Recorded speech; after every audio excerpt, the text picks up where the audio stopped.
administration weaponizing the Justice Department and the FBI against political opponents? No, I'm answering the question, and I'm telling you that we are not going to comment on a criminal investigation. We're not going to comment from here, from this White House. The White House is denying the president knew about the FBI raid of former President Donald Trump's Mar-a-Lago home ahead of time. But former President Trump isn't buying it, saying Biden knew all about this, just like he knew about Hunter's deals. Texas Attorney General Ken Paxton joins me now. Attorney General, good morning to you. We do know that this decision to raid Trump's home went up the food chain. The question is just how far up it went. What are your thoughts on this? Well, we know that the Attorney General had to make this decision. This is such a big decision. This is a step that we've never seen the Department of Justice take, I don't think, in the history of our country. And so it definitely wouldn't surprise me if Biden himself didn't know. Certainly the people around him knew, and they certainly didn't stop it from happening, and probably were very involved in making it happen. Well, there's been some suggestion that the FBI could have, just so happened to have collected some documents unrelated to the National Archives and documents that could be related to January 6th during their raid. Do you think that's what this is really all about? I don't know. I think that they are trying to find something on the president.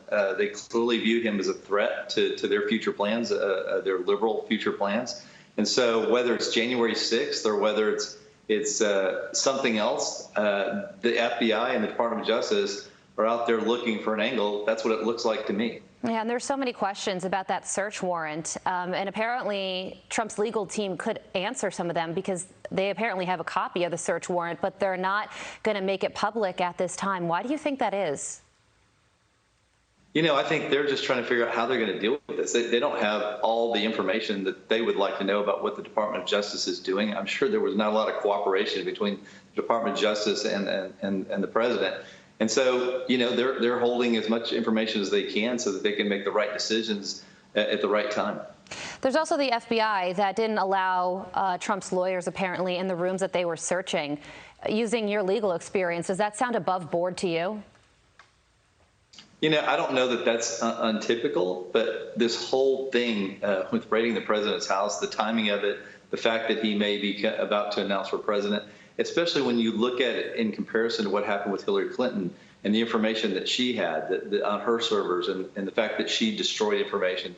You look what's going on with Hunter Biden and his father and how you don't see either of them ever raided, and yet here we are with President Trump getting ready potentially to announce for president, and suddenly the FBI and the Department of Justice are all over him. It seems very political, and it's, in my opinion, extremely concerning because now you have a government trying to affect the political environment where, in my opinion, that should be the people, not the federal government, not law enforcement. It's a double standard that's hard to ignore. Also, Attorney General, I want to get you on this. New York City Mayor Eric Adams is firing back at the governor of your state, Greg Abbott, for sending migrant buses to the Big Apple. And now Adams says he might send a bus of his own to Texas. Listen here.